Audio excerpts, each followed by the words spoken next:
Assalamualaikum warahmatullahi wabarakatuh. Kita kembali lagi di podcast tercinta kita. Ini pagi mana ya? Kayaknya belum buka kayak tadi. Kayak data. Oke, kembali lagi di podcast tercinta kita. Apa kata guru? Biar hidup gak cuma katanya. Oke. Assalamualaikum guru, sehat guru. Assalamualaikum wabarakatuh ya. Guru, hari ini kita punya kegelisahan. Jadi setiap kali kita podcast selalu punya kegelisahan, guru.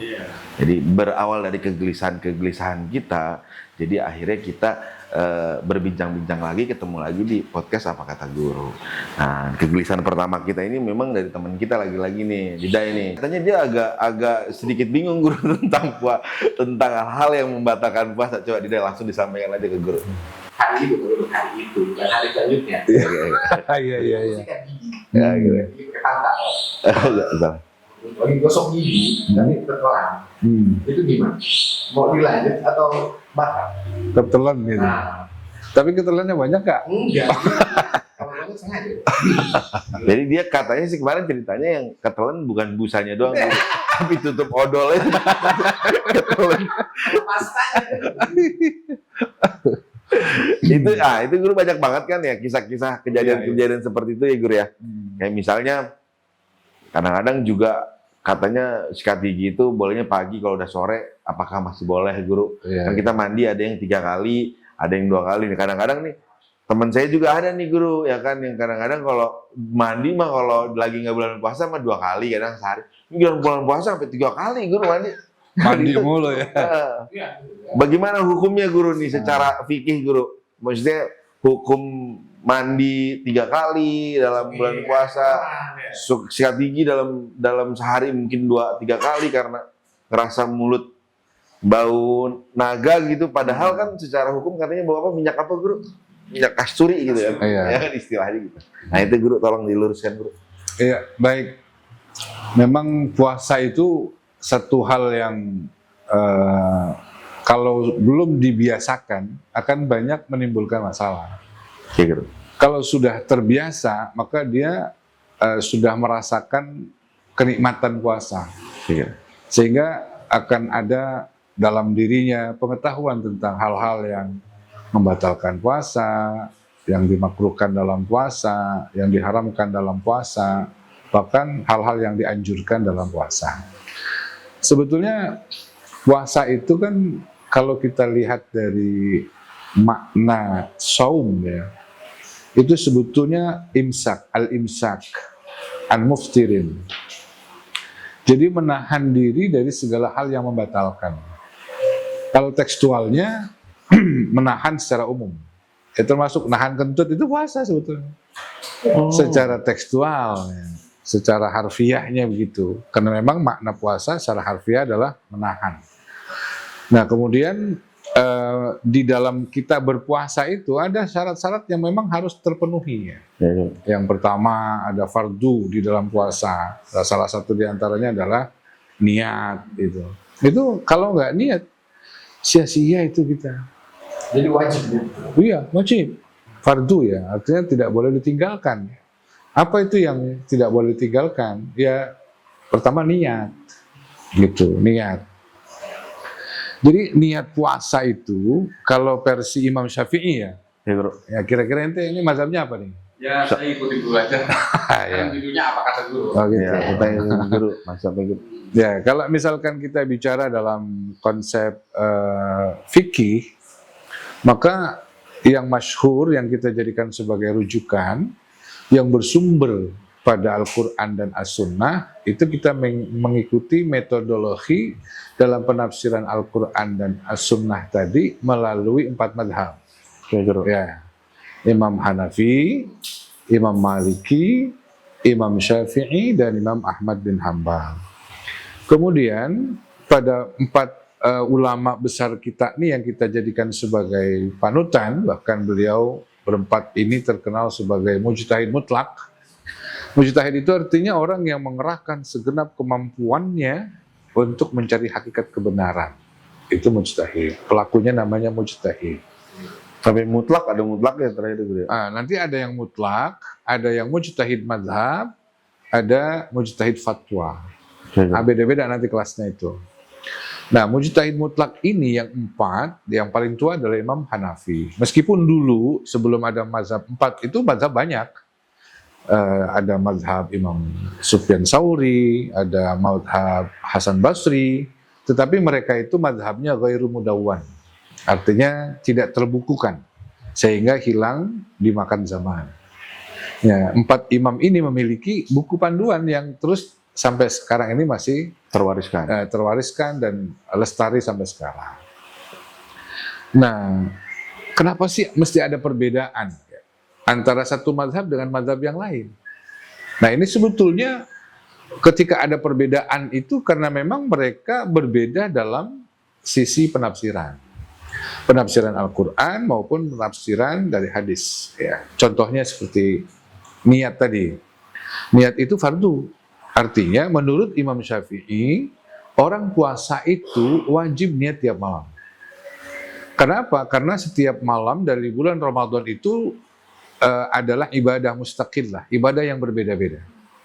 Malam pertama dengan malam kedua itu sudah ibadah yang berbeda, sehingga wajib diniatkan.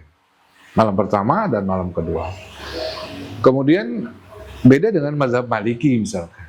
Kalau mazhab Maliki itu menyatakan bahwa niat itu wajibnya hanya di malam pertama.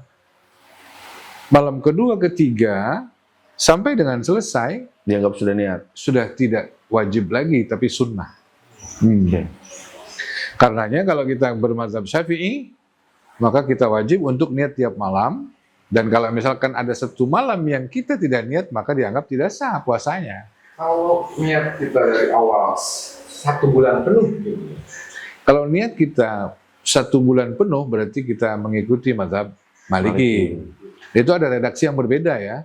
Nanti kalau misalkan mazhab Syafi'i itu berarti nawaitu shauma ghadin an adai fardhi syahri ramadhani hadhihi sanati lillahi ta'ala. Tapi kalau menurut mazhab Maliki, nawaitu shauma ghadin an adai fardhi syahri ramadhani hadhihi sanati kullihi lillahi ta'ala.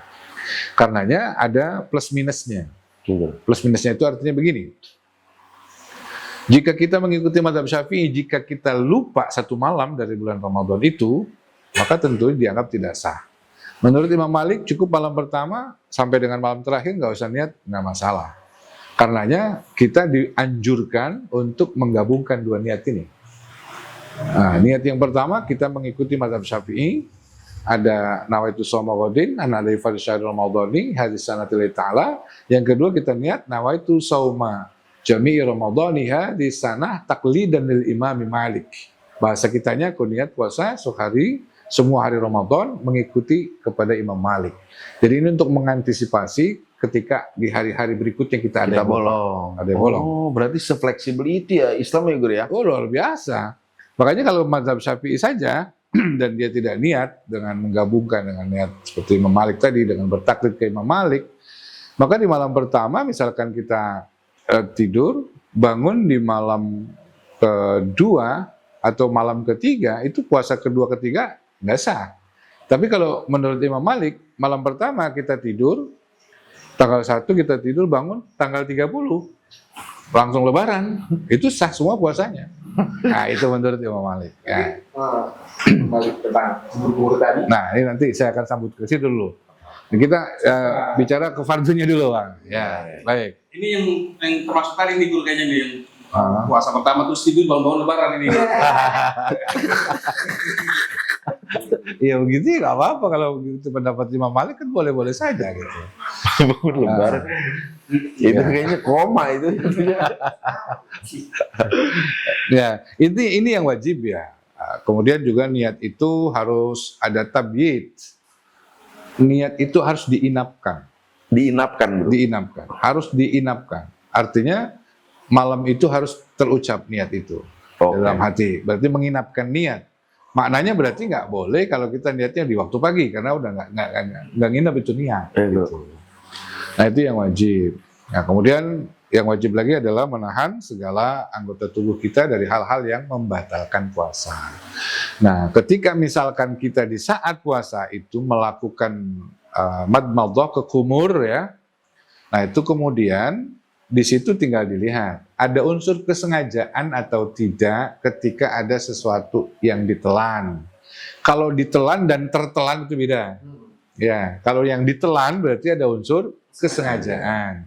Kalau yang tertelan walaupun 1 ember nggak masalah, karena tidak ada unsur kesengajaan. Atau lepas ember itu. Nggak mungkin. Kalau ketelan gorengan sama martabak itu unsur sengaja.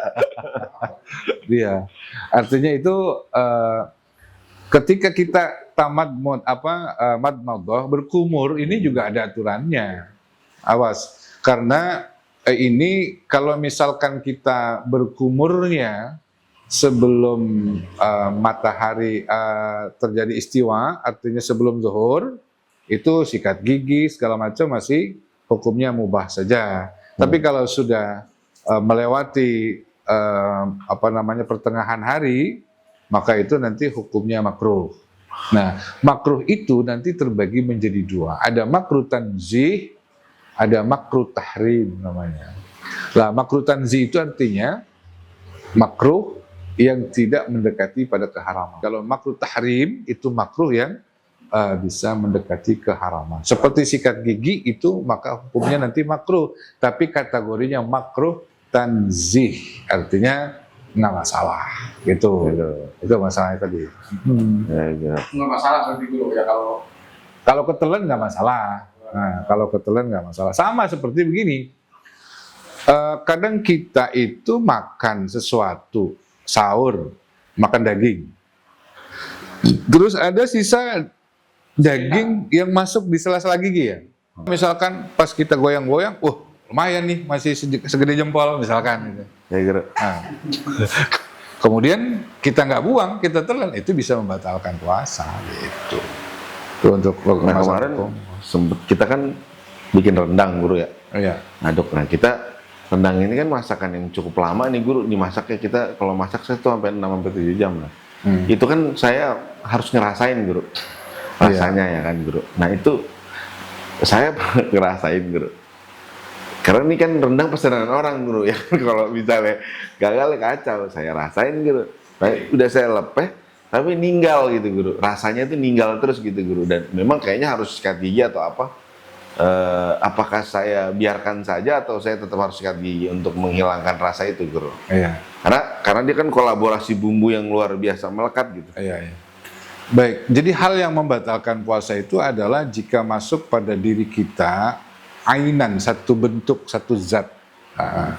Seperti misalkan daging tadi itu masuk, itu batal sudah. Tapi kalau misalkan hanya zauk, merasakan, nyicip gitu, itu nggak batal. Yang penting nggak ditelan kan guru? Iya, yang penting nggak ada zat yang masuk, tapi cuma rasa yang tersisa di ujung lidah. Oke, guru. Itu nggak masalah. Cuma makruh lah, bukan nggak masalah ya. Ada, cuma makruh aja. Tapi kalau misalkan nyobainnya 2 sendok ya batal dong. Ya itu. Nah kemarin dia juga sempat bertanya guru, katanya sama yang kasus guru bilang tadi, terselip daging ya kan. Cuman segede potongan rendang. Itu gimana ya? Selip potongan rendang. Itu kayaknya ada unsur kesengajaan. Iya, itu kan ada. Dan saumnya ugal-ugalan. Kalau ugal-ugalan gimana? Sama dia. Nah ini juga mungkin penting ya guru buat diketahui oleh para anak-anak muda yang masih baru belajar guru. Karena saya mau bertanya guru tentang sejauh mana ilmu fikih ini memang pentingnya dalam syariat Islam guru, dalam kehidupan kita sehari-hari gitu. Karena kadang-kadang banyak ini guru nih, mungkin saya sih nggak tendensi sih maksudnya guru, banyak orang-orang yang tiba-tiba baru belajar agama, mendalami agama Islam, tapi langsung ke fase-fase di mana kayak lebih ke belajarnya lebih ke yang begini guru, maksudnya tidak ke dasar basic-basic dulu. Itu apakah itu secara hukum gimana? Baiknya gimana guru? Iya, baik. Kalau menurut pendapat para ulama ya, bahwa pintu gerbang untuk bisa menggapai tahapan-tahapan berikutnya itu melalui pintu gerbang yang namanya syariat. Syariat guru. Syariat itu salah satu kajiannya adalah fikih. Seseorang itu tidak mungkin akan bisa benar dalam pemahaman tentang hakikat, pemahaman tentang thariqat, pemahaman tentang ma'rifat jika tidak membuka pintu gerbang. Dan pintu gerbang itu adalah fikih. Pintu gerbang itu adalah syariat. Jadi harus dipelajari betul-betul gitu, karena itu pintu gerbangnya. Mustahil orang itu bisa dikatakan, oh, saya udah ahli hakikat, tapi nggak sholat misalkan. Dan sholat itu bagian daripada syariat. Dan itu sudah keluar dari kaidah kebenaran yang ada, sebab dalam banyak ulama itu memberikan penjelasan kepada kita, man tafaqqaha bila tasawufin tafassak, ya, man tafaqqaha bila tasawufin tazandak, man tasawwafa bila tasawufin tafassak. Orang yang belajar fikih tapi nggak belajar tasawuf, ya, maka dia itu tafassak. Orang yang belajar fikih nggak tasawuf, dia fasik. Artinya apa? Dia tahu bagaimana cara menyembah Tuhan tapi tidak pernah tahu bagaimana mengenal Tuhan. Gitu.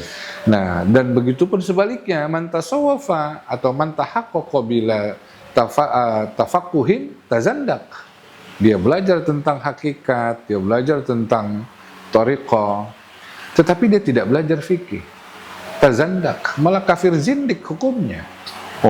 Jadi kayak sok kenal ya guru, tapi tidak Tuhan, tapi tahu caranya. Nggak tahu, ya kan? nggak pernah tahu bagaimana cara menyembah Tuhan, tapi mengaku kenal Tuhan. Gitu. Ini kayak habis makan belimbing kuih gitu, kayak sepet banget mata. Saya lagi pusing juga guru, kadang-kadang saya guru.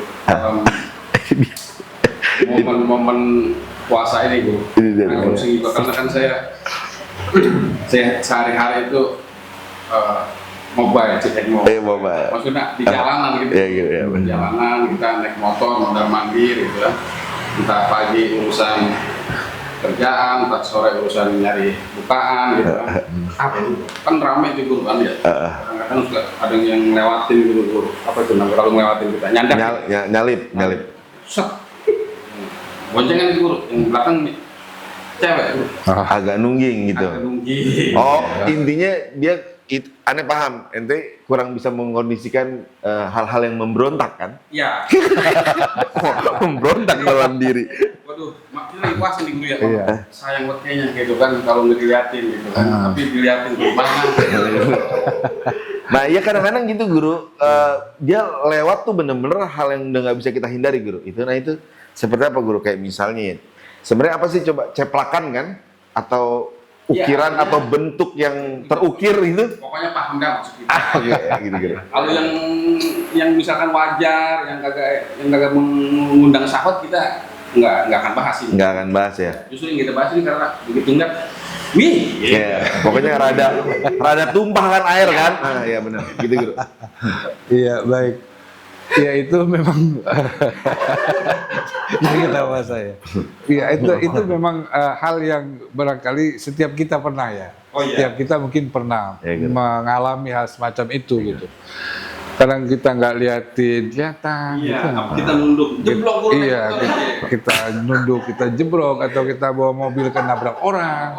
Serba salah akhirnya kan gitu. Nah, bagaimana Bi menyikapi itu ya? Di rumah baik diem. Gablek duit ya kan.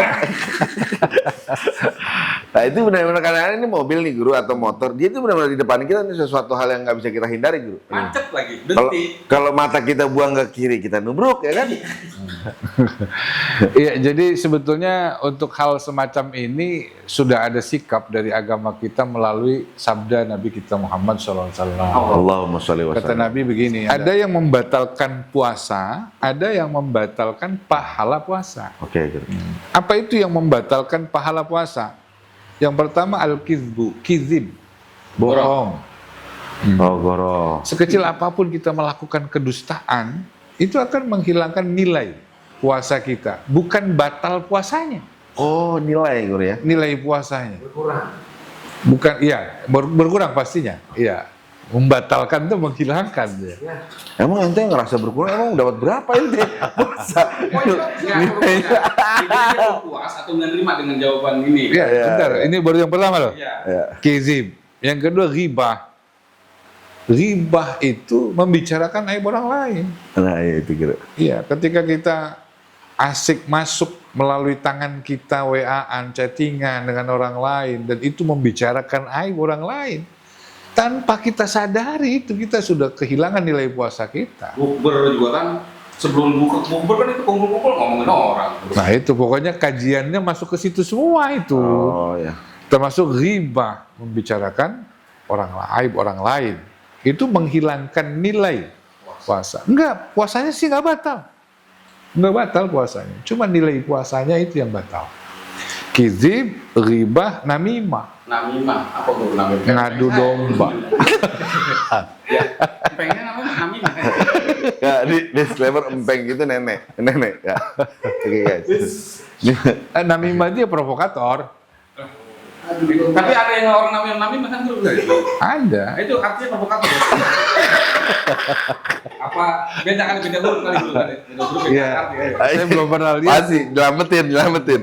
Saya belum pernah lihat Ente cucu yang baik. Iya, belum pernah lihat tulisan nama itu. Oh tulisannya belum. Tapi dengar apa benar kan Bri? Iya. Namimah kan gitu kan? Ya, tapi mungkin nama panjangnya Mutmainah atau apa, jadi panggilannya Iya. Nami. Nanti begini biar lebih jelas, nanti kita samperin aja kita tanya. Ya, Itu lah. sekarang kita Gue cerita-cerita nenek. mohon guru lanjutin aja dulu. Iya, Namimah dulu. namimah. Yang keempat itu an-nadzru bisyahwah. Ya, dulu guru namimah apa tadi? Provokator. Provokator. Iya, suka ngadu domba. Di saat puasa kita membicarakan seorang, membicarakan si fulan, sehingga akhirnya terjadi gontok-gontokan satu dengan yang lain, namanya namimah. Gitu. 3 itu. Oh, 3. Yang keempat an-nadzru bisyahwah.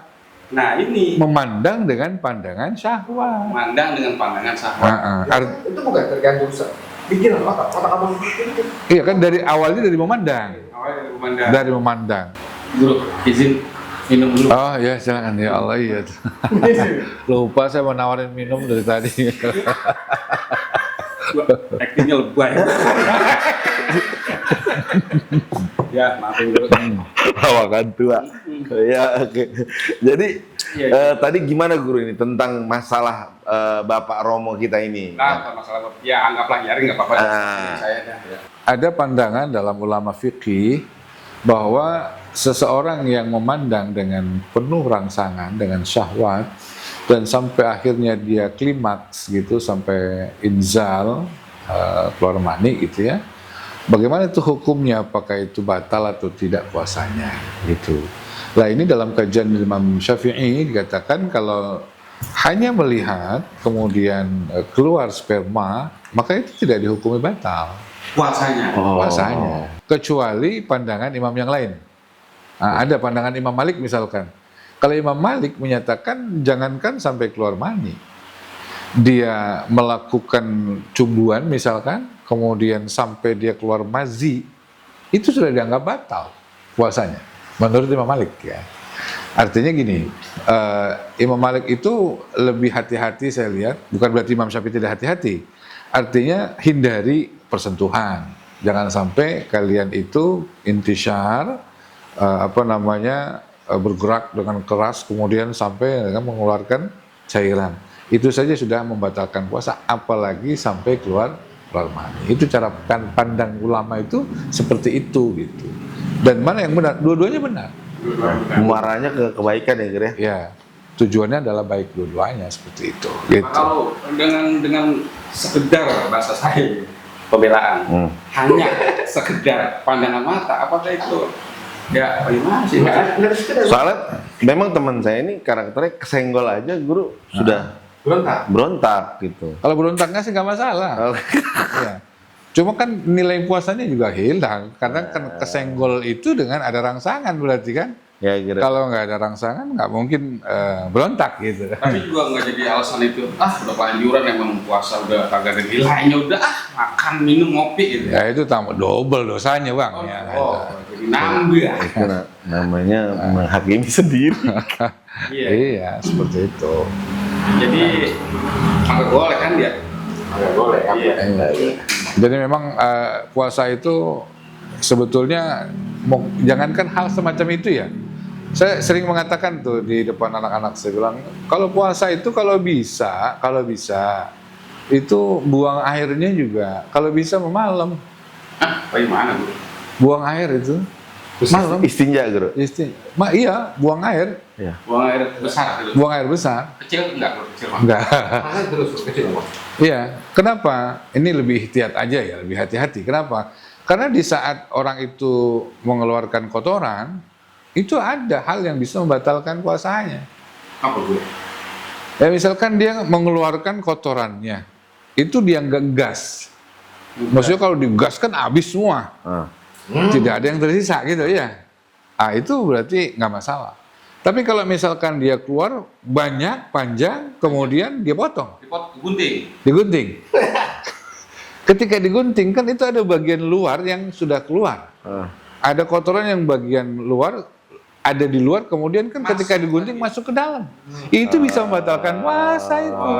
Memang settingan karburatornya berbet ya, Guru ya. Apalagi kalau Cek hati-hatinya di situ Guru. iya, kehati-hatian Jadi itu. dari luar masuk ke dalam. Dari luar masuk. Apalagi kalau Iya, benar-benar. Ada menjen, rada keras. Itu sangat mungkin digunting mau nggak mau kan daripada malangkara ini kan. Selama puasa jarang makan buah itu Guru, repot tuh Guru kan. Rasa. Itu. Gorengan kan gitu. Benar-benar Guru. Iya. Lebih baik malam ya untuk menghindari hal-hal itu. Iya. Satu lagi saya boleh tanya. Ayo silakan. Apa dua lagi?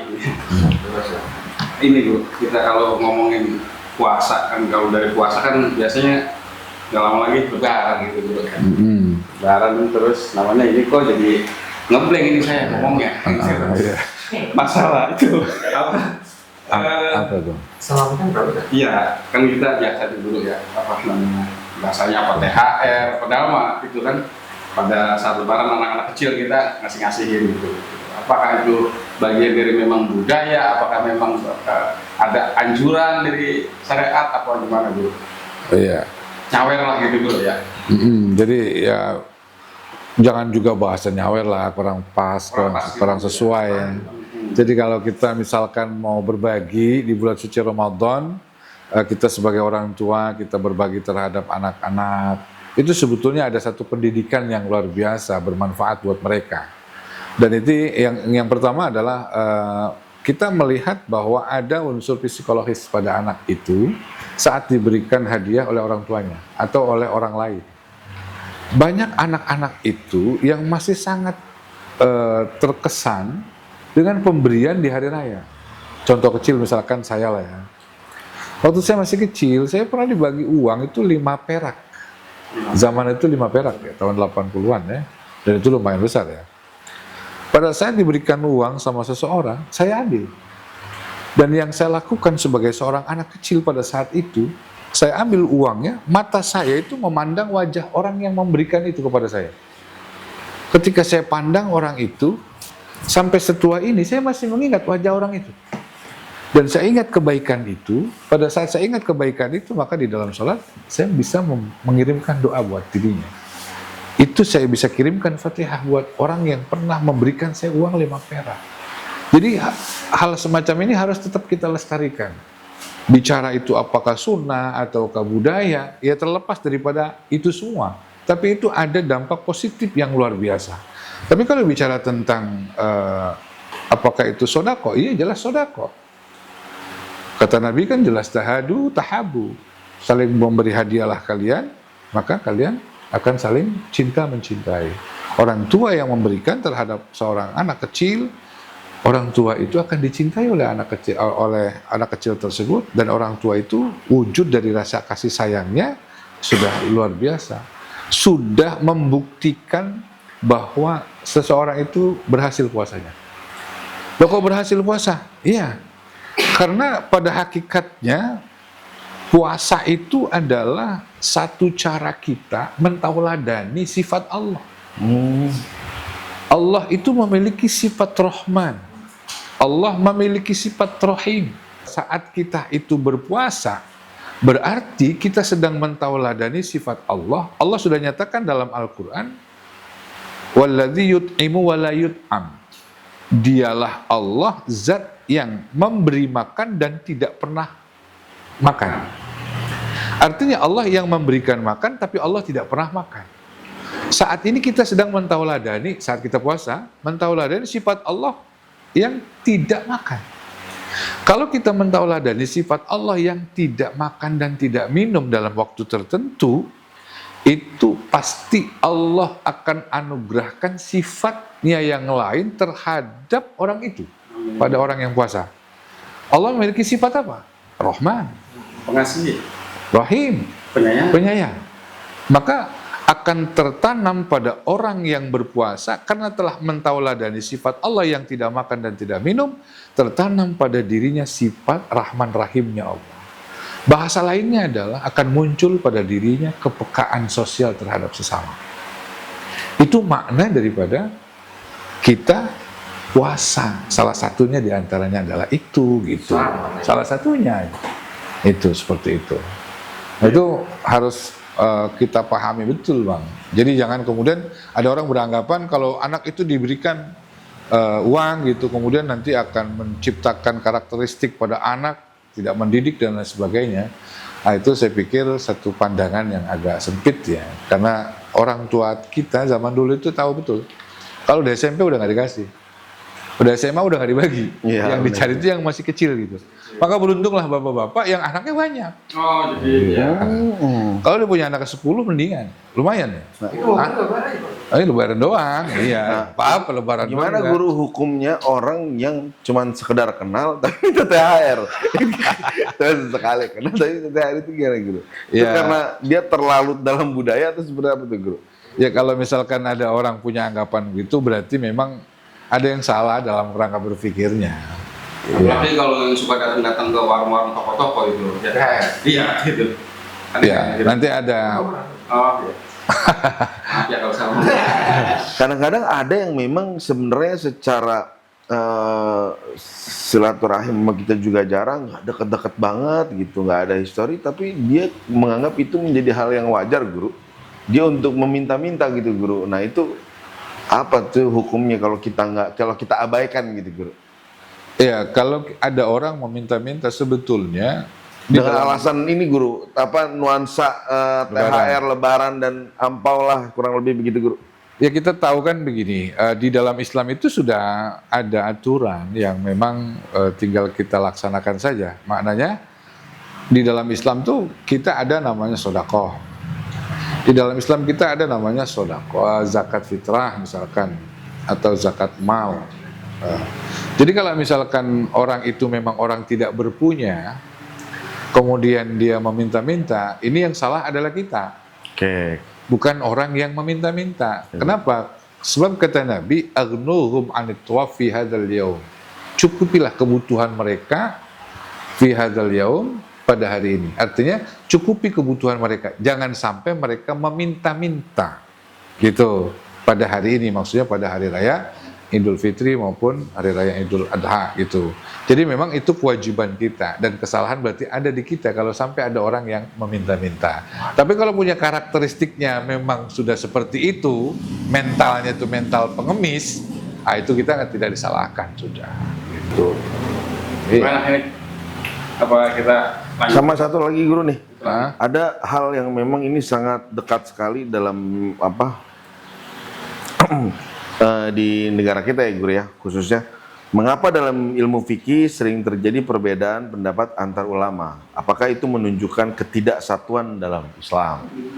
Baik, iya.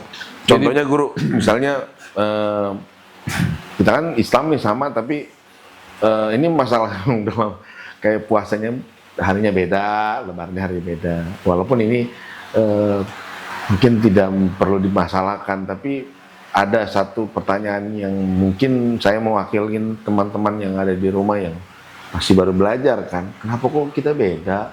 Kita nggak satu gitu. Nah itu, ya kita dia lebih dulu atau kitanya kenapa belakangan? Sementara pernah dengar dikatakan hadis Nabi ya berpuasalah ketika kita melihat bulan yang sama, ya kan? Berlebaran gitu. Itu gimana guru? pandangan guru. Ya, jadi secara umum dulu ya, saya kasih gambaran. Siap, ya. Guru. Begini, sautul haq, suara kebenaran itu pertama Al-Quran. Ya, Al-Quran adalah suara kebenaran. Al-Quran ketika Nabi kita masih ada, itu yang mentafsirkan Al-Quran adalah Nabi. Dan tidak ada perbedaan di kalangan para sahabat. Apa yang disampaikan oleh Nabi, semua sahabat pasti terima. Ya. Kemudian setelahnya Nabi wafat, maka suara kebenaran itu turun kepada sahabat. Dan di dalam dunia fikih itu kita tahu nanti ada namanya ijma' sahabat. Ada kesepakatan-kesepakatan yang dibuat oleh para sahabat di dalam menyikapi hukum yang tidak ada di zaman Rasul. Ya, jadi kesepakatan itu disebut ijma' sahabat. Contohnya, di zaman Nabi adakah Al-Quran atau mushaf? Tidak ada. Tidak ada. Firman Allah sampai kepada Nabi itu kan masih tertulis di dahan-dahan di kayu-kayu, di kelopak korma, di batu, di tulang dan sebagainya. Itu di zaman Nabi. Kemudian di zaman sahabat Abu Bakar itu baru mulai ada pengumpulan firman-firman Allah yang ditulis di pelepah-pelepah korma. Kemudian disempurnakan lagi di zaman sahabat Umar. Di saat sahabat Umar itu dikumpulkan seluruh firman-firman yang ada dan dibuat tim penyeleksi. Maka belum sempurna, maka belum ada mushaf. Di zaman sahabat Utsman lah kemudian disempurnakan. Nah, artinya apa? Ada hal-hal baru yang di zaman Nabi tidak ada.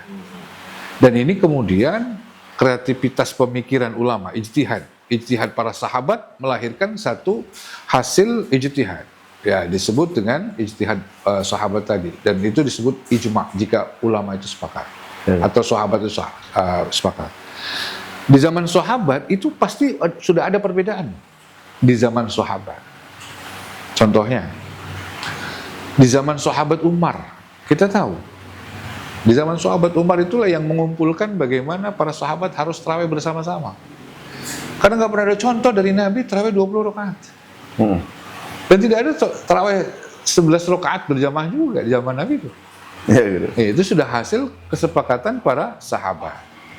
Nanti sahabat itu juga berbeda lagi. Di masa tabi'in misalkan, tabi'in seperti Khalifah Umar bin Abdul Aziz pada saat tarawih 20 di Mekah, beliau malah menganjurkan untuk tarawih 36 di Madinah. Beda. Nah, ini sudah ada mulai perbedaan-perbedaan itu. Ya, gitu. Tapi rujukannya satu. Sahabat, siapapun yang jadi sahabat itu menjadi rujukan. Ya, gitu. Nah, dan itu kemudian sahabat ada yang ijma' sepakat dalam memutuskan satu persoalan. Kemudian semakin berkembang umat Islam, semakin banyak persoalan-persoalan baru. Ketika banyak persoalan-persoalan baru, itu perlu diputuskan tentang hukumnya. Nah, dari mana kemudian keputusan hukum itu? Maka lahirlah ijtihad, pemikiran-pemikiran dari para ulama menyikapi bagaimana kita bersikap ini. Gitu. Nah, di sinilah nanti ada yang pro dan kontra dalam satu persoalan. Jadi ini sebetulnya rangkaiannya panjang ya. Dan kemudian pada saat sudah ada di masa tabi'in misalkan, di masa Khalifah Imam Abu Hanifah misalkan contohnya, yang lahir pada tahun 80 Hijriah.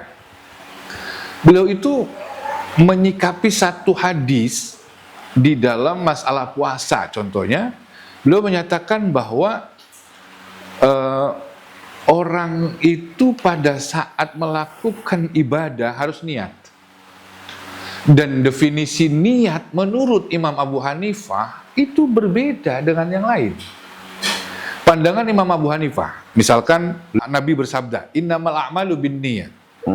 Hanya saja atau sesungguhnya amal perbuatan itu binniyat, tergantung niat. Coba dimaknai binniyat tergantung niat. Maksudnya tergantung niat itu apakah amal perbuatan itu sah dengan niat? Ataukah amal perbuatan itu sunnah dengan niat? Ataukah ibadah itu menjadi sempurna dengan niat? Oh, jadi di sini ya, iya, di sinilah ada perbedaan pandangan, gitu loh. Karena memang Nabi sudah nggak ada. Mau nanya siapa? Mau nanya sahabat? Sahabat itu juga nggak ada. Nah, ini lahir namanya ijtihad. Ijtihad itu artinya adalah kesungguhan mengerahkan segenap kemampuan akal para sahabat untuk membenarkan satu persoalan berdasarkan bukti-bukti dalil yang ada. Dan ini sudah tidak mutlak lagi. Maka kebenaran itu terbelah nanti. Menurut Imam Malik menurut Abu Hanifah seperti ini menyikapi hadis ini. Tapi Imam Syafi'i menyatakan innamal a'malu binniyat. Berarti sesungguhnya amal perbuatan tergantung niat. Kata Imam Syafi'i maksudnya adalah semua amal perbuatan itu sah kalau niat. Pokoknya diawali sama niat. So niat. Hanya dengan niat sah. Tapi kalau Imam Abu Hanifah mengatakan tidak menjadi syarat. Tetapi kalau niat menjadi sempurna. Di sini sebetulnya asal muasalnya.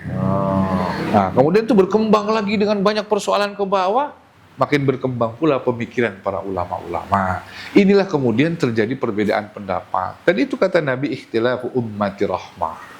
Perbedaan pendapat di kalangan umatku adalah rahmah. Bentuk kasih sayang Allah buat mereka. Begitu. Bentuk kasih sayang yang bagaimana maksudnya? Tolong disederhanakan dulu. Ya, disederhanakan begini. Mengikuti kemampuan orangnya. Oke.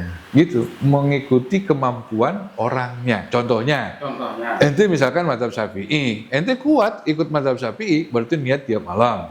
Tapi kalau misalkan ente bermazhab Maliki, gue sih nggak kuat dan niat tiap malam. Yang penting malam pertama aja gue niat. Besok-besok gue nggak pakai niat lagi, selesai sudah. Kan itu tergantung bagaimana kenikmatan buat kita. Nah, hukum guru. Maka menjadi rahmat gitu guru ya. Ya. Bentuk kasih sayang Allah Ya. dengan beragam model macam manusia gitu kan. Ya. Nah, terus Beserta fleksibilitasnya gitu. Iya. Iya. Beserta fleksibel. fleksibilitasnya yang Allah kasih. terus yang begini guru, lempengan ini Imam Syafi'i pas nih. Nah, contohnya kan tadi guru niat dua itu kan. Apakah kita itu boleh gitu guru menggabungkan itu? Berarti kan Imam Syafi'i sama Imam Malik nih kita pakai di dalam niat gitu kan, dua-duanya berarti guru ya. Terus ada lagi misalnya rada enakan dikit, jadi kita rada milih jadi ini kan. Apa kita gabungin aja gitu guru, apa kita pilih-pilih yang rada enak-enakannya cocok sama kita gitu. Nggak boleh begitu Bang. Itu nanti ada disiplin ilmu lagi yang membahas. Artinya ketika kita memahami satu konsep Al-Quran atau hadis dan kemudian kita mengikuti fatwa ulama, dari ulama-ulama yang ada ini nggak boleh kita campur adukin pendapatnya. Karena apa? Mereka beda penafsiran tentu dengan keyakinan yang mereka punya. Contohnya seperti tadi, Imam Syafi'i ya sudah ikuti saja Imam Syafi'i. Nanti kalau misalkan kita mau campurin, saya mau ngikutin yang gampang-gampang aja Imam Malik. Nah, itu nanti kita akan masuk pada kajian tentang bagaimana perpindahan mazhab. Ada lagi disiplin ilmu yang harus kita gali di situ. Jangan sampai kita melakukan talfiq. Apa itu talfiq? Mencampur adukan mazhab. Kalau kita mencampur adukan mazhab, maka kita termasuk kategori orang yang fasik. Fasik. Ya. Fasik itu apa guru? Mendekati munafik gitu kan. Ahli dosa besar. Oh. Salah kita. Iya, kenceng lagi mana dilihat dari orang salah.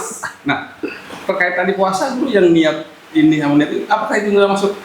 Imam Syafi'i itu menghukumi sunnah untuk niat yang seperti Imam Malik. Jadi kayak Imam Syafi'i juga membolehkan. Iya. Kalau kita misalnya di Syafi'i itu sunnah boleh kita ngikutin.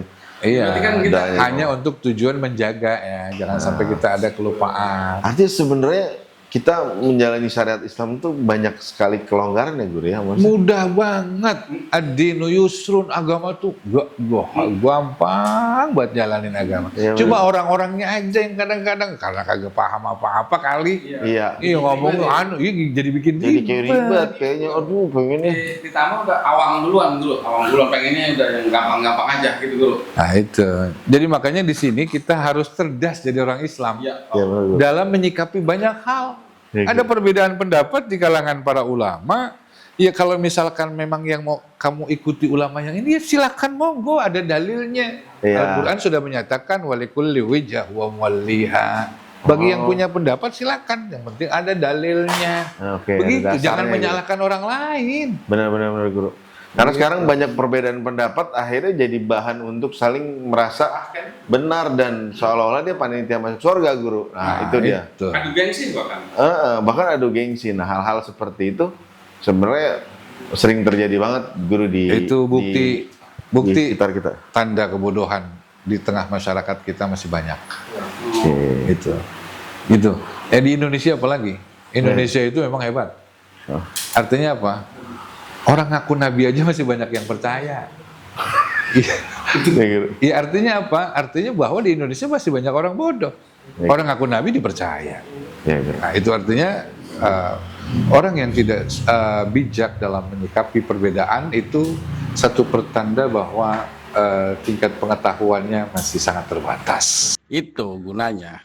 Jadinya kita begitu banyak ramai, seru persoalan kehidupan sehari-hari. Jadi ngomong apa aja kemana ini. Artinya begini, pentingnya, maksudnya apa kata guru itu mangga golek. Ya ternyata yang sering terjadi di sekitar kita, ternyata kita dapat pesan yang benar-benar daging banget, yaitu tentang bagaimana kita menyikapi sesuatu perbedaan. Suatu perbedaan apabila kita tidak pintar dengan bijak malah menjadi sesuatu permusuhan atau benturan. Emang kita harus merasa diri kita bodoh biar terus belajar. Oke, baiklah Guru, terima kasih. Sangat bermanfaat banget. Karena kita menjalankan ibadah juga kalau tidak ada basic syariat yang seperti Guru bilang dan ilmu fikih, itu juga membuat kita jeruntulan kemana-mana. Yang penting podcast kita ini, podcast Apa Kata Guru ini menjadi ibroh baik buat para penonton, khususnya pada semangat belajar untuk menjalani keagamaan. Jadi dapat basic lah paling enggak, yang artinya tahu tata caranya untuk belajar syariat. Oke, kita ketemu lagi di episode-episode berikutnya, masih di podcast kecintaan kita, podcast Apa Kata Guru. Biar hidup gak cuma katanya. Assalamualaikum warahmatullahi wabarakatuh.